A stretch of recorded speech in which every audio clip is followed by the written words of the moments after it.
நான் யாருன்னு என் மனசாட்சிக்கு தெரியும், என் குடும்பத்துக்கும் தெரியும், இந்த ஊருக்கே தெரியும். என்னதான் தாமரை இலையில தண்ணீர் ஊத்தினாலும் தண்ணி அந்த இலையில ஒட்டாது. அந்த தாமரை இலை மாதிரி தான் இந்த ரகுராமு. அப்படித்தான் நீ என் மேல சுமத்திருக்கிற குற்றச்சாட்டும் அது என்னைக்குமே என்ன பாதிக்காது. பாதிக்காதேனா எதுக்காக கோவில வந்து இப்படி நிம்மதியே இல்லாம உட்கார்ந்துருக்க? சரி, நான் எதுக்காக உன்னை பார்க்க வந்தேன்னு சொல்லிடுறேன்.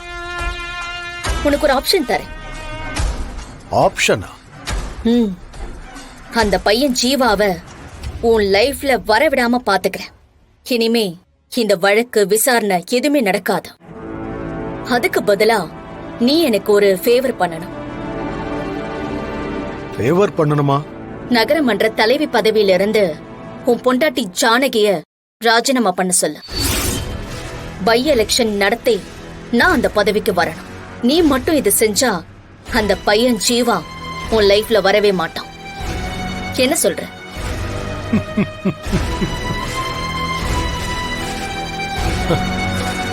இல்ல, இந்த சிரிப்புக்கு என்ன அர்த்தம்? என்ன பண்றது? உன்னோட குறுக்கு புத்தி எப்பவுமே இப்படிதான் வேலை செய்யும். அத நினைச்சு சிரிச்சேன். நீ எனக்கு ஃபேவர் பண்றியா? அத கொண்டு போய் குப்பையில போடு. ரகுராம், என்ன டென்ஷன் பண்ணாத. என் பேச்ச நீ கேட்கல. அந்த ஜீவாவை வச்சு இது வரைக்கும் நீ சம்பாரிச்சு வச்சிருந்த உன் கௌரவம், மானம், மரியாதை எல்லாத்தையுமே குழி தோண்டி புதைச்சிருவேன்.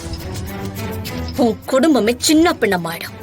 இந்த ரகுராம் உன்னோட மிரட்டலுக்கெல்லாம் பயப்படுற ஆளா என்ன? எத்தனை தடவை மோதி மூக்குடப்பட்டாலும் உனக்கு புத்தி வராதுல்ல?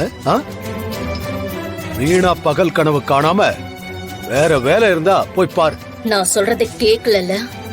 ஜீவா மூலமா நீ பெரிய அவமானத்தை சந்திக்க வேண்டியது வரும்.